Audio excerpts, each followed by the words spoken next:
अगर आप बिहारी हैं तो यह वीडियो सिर्फ आपके लिए है। दिल थाम के देखिएगा और सुकून से जो हम कहने जा रहे हैं उसे सुनिएगा, समझिएगा और मुनासिब लगे तो सरकारों से पूछिएगा। बिहार में रामविलास पासवान के बेटे को क्या मिला? केंद्र में मंत्री बनाया गया ना। जीतन राम मांझी जी के बेटे को क्या मिला? बिहार सरकार में मंत्री बनाया गया। लालू जी के 2 लड़का क्या मिला? बड़ा वाला डिप्टी सीएम और दूसरा वाला वन मंत्री बन चुका। चले नीतीश कुमार जी को क्या मिला? अरे बहुमत किसी का भी रहा हो, मुख्यमंत्री नीतीश कुमार रहे। सम्राट चौधरी विजय सिन्हा को क्या मिला? ये दोनों भी डिप्टी सीएम बन गए। लेकिन बिहार वालों, आज हमारा सवाल आपसे है कि तुम्हारे बच्चों को क्या मिला? लाठियां? छात्रों पर लाठियां बरस गई है। लाठियां? सिर्फ लाठियां? ये कैसा लोकतंत्र है बिहार का जो लाठियों पर लिखा जा रहा है? जेपी की भूमि पर यह कैसा लोकतंत्र है जिसने बिहार के बच्चों की पीठ को पायदान बना दिया है? यह कैसा लोकतंत्र है जहां तुम्हारे बच्चों के सपनों को सांप समझकर पीटा जा रहा है? यह कैसा लोकतंत्र है जहां नौकरी मांगने पर मार मिलती है? यह कैसा लोकतंत्र है जहां पर एक पढ़ा लिखा आदमी सड़क पर जब अपने हक की मांग को लेकर उतरता है तो उसकी पीठ पर लाठी मार मार के धारियां बना दी जाती है? बिहार वालों, सवाल हमारा आपसे है कि यह कैसा लोकतंत्र है जहां हाड़ कपाने वाली सर्दी में तुम्हारे बच्चों पर पानी की बौछार कर दी जाती है? यह कैसा लोकतंत्र है बिहार वालों जहां पर एक सरकारी नौकर आता है और कैमरे के सामने तुम्हारे बच्चे के गाल पर जोर से तमाचा जड़ता है और बाद में बड़ी बेशर्मी से झूठ फैलवाता है कि उसने कुछ भी नहीं किया? बिहार वालों, जरा सोचना, जात पात में बटे हो लेकिन आज जात पात को इतर रखकर अपने बच्चों का भविष्य देखकर सोचना और सवाल करना अपने आप से, सरकार से कि इन युवाओं ने ऐसी क्या खता की थी जो सर्दी में इन्हें यह सजा दी। दिन रात बिहार का लड़का मेहनत करके, पढ़ाई करके, बिना ये सोचे कि दाना पानी मिलेगा नहीं, तैयारी करता रहा और परिणाम क्या मिला?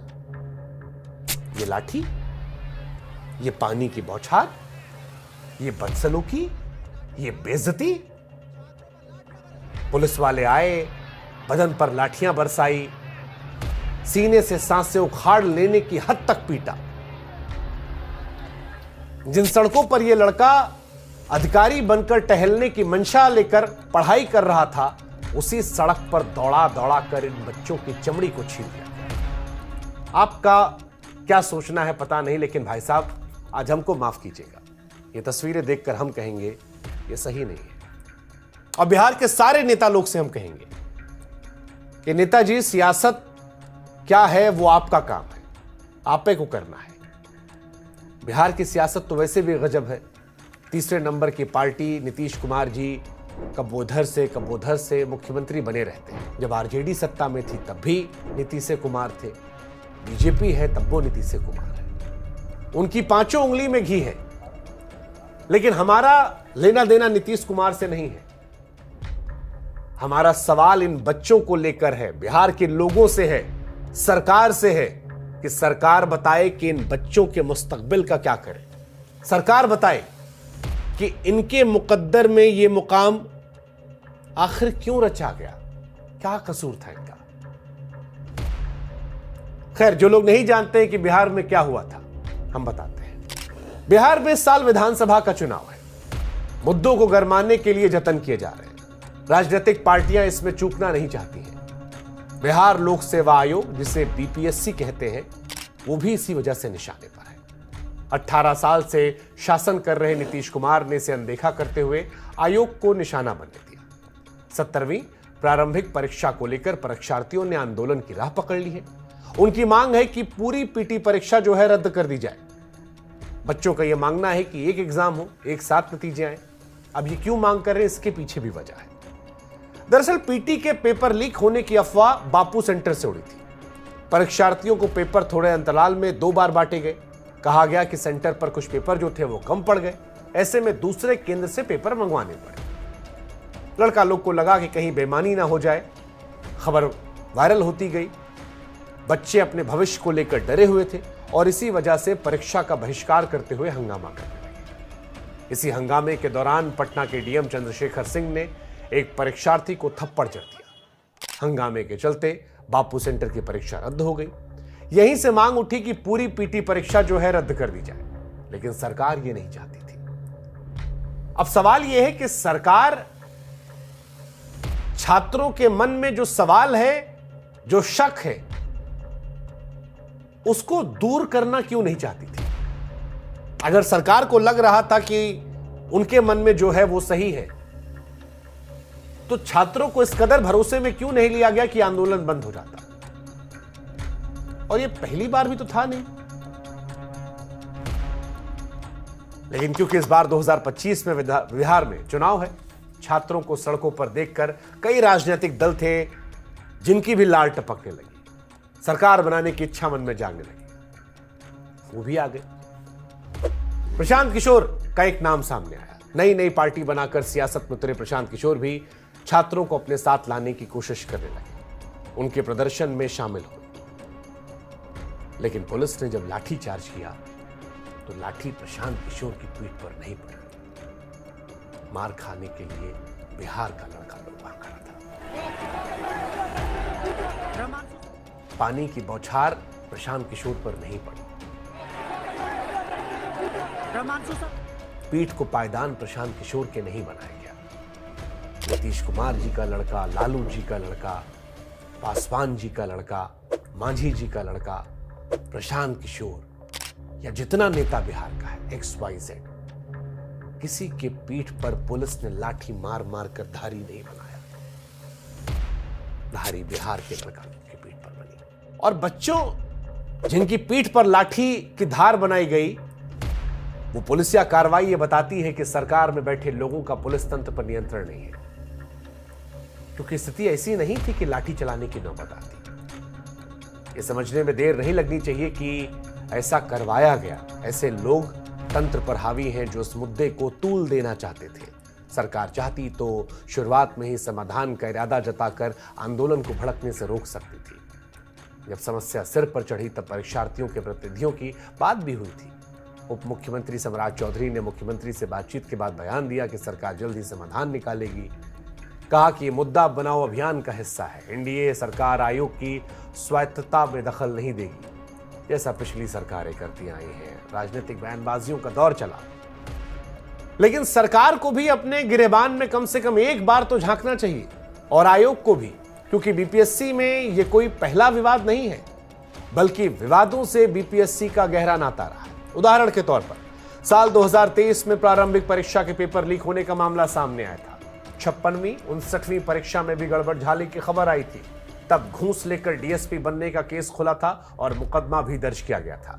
बीजेपी के विधान पार्षद रहे आयोग के सदस्य रामकिशोर सिंह 30 लाख रुपए लेकर नौकरी देने के मामले में घिरे थे। 2017 में लेक्चरर की बहाली में खूब अनियमितता हुई थी। ऐसे अभ्यर्थी भी चुने गए थे जिनके पास निर्धारित पात्रता नहीं थी। यहां तक कि इंटरव्यू नहीं देने वाले भी यहां सेलेक्ट हो गए थे। लिस्ट यही नहीं थमती है, बीपीएससी के साथ जुड़े विवादों की लिस्ट आगे भी है। 2003 हो या 2005, गलत चयन, घोटाले, अनियमितता के मामले लगातार सामने आते रहे। आयोग की पूर्व अध्यक्ष रजिया तबस्सुम सहित 13 अधिकारियों पर आरोप भी तय हुए थे। एक अध्यक्ष राम सिंह को विवादों के चलते पद से हटाया गया था। ऐसा भी हुआ था कि उत्तर पुस्तिकाओं से छेड़छाड़, कंप्यूटर से दस्तावेज मिटाने, पैसों के लेन देन के प्रमाण मिले। साल 1996 में तो इंजीनियरिंग कॉलेजों में एडमिशन का बड़ा घोटाला हुआ था। तब जांच की आंच तत्कालीन विज्ञान मंत्री बृज बिहारी प्रसाद तक पहुंची थी और उस घोटाले में तत्कालीन अध्यक्ष लक्ष्मी रंगत को जेल की हवा भी खानी पड़ी थी। कई विवाद ऐसे हैं जो खुद इन्हीं मुख्यमंत्री नीतीश कुमार जी के कार्यकाल में हुए थे। आसान शब्दों में कहें तो बीपीएससी सरकारी संरक्षण में नौकरी बेचने वाले गिरोह तंत्र के माफिक काम करने के लिए कुख्यात रहा है। आज भी धरना आयोग प्रदर्शन का अड्डा बना हुआ है और शायद ही कोई बहाली और परीक्षा परिणाम ऐसी रही हो जो बिना विवाद के हुई हो। अब नीतीश कुमार जी भले ही कहते हो कि भैया भ्रष्टाचार पर हमारा 0 टॉलरेंस का नारा है, लेकिन लोक सेवा आयोग की कथाएं नीतीश जी के इस कथन को सीधे सीधे झुठला देती हैं। ताजा विवाद भले ही मुद्दा निर्माण का हो, लेकिन सच ये भी है कि इसे पनपने तो नीतीश सरकार ने दिया है। और इस सियासी रस्साकसी में अगर नुकसान किसी का हुआ है तो वो सिर्फ बिहार के छात्रों का। करियर किसी का मुश्किल में पड़ा है तो सिर्फ बिहार के छात्रों का। भविष्य किसी का दांव पर लगा है तो बिहार के छात्रों का। पीठ पर मार किसी के लगी है तो बिहार के छात्रों की। और जूता खुल गया है, देखिए। इसीलिए आज ये सवाल हम पूछ रहे हैं उन लोगों से जो जिम्मेदार हैं। सवाल हम पूछ रहे हैं अब की बार नीतीश कुमार का नारा देने वाले बिहार के मुख्यमंत्री नीतीश कुमार जी से कि नीतीश कुमार जी, इन छात्रों के मन की जो पीड़ा है, इन छात्रों के मन में जो सवाल है कि आखिर कब मिलेगा इंसाफ सरकार, बता दो जरा नीतीश कुमार। पूछ रहे हैं कि कम से कम एक बार इनसे मिल तो लो सरकार।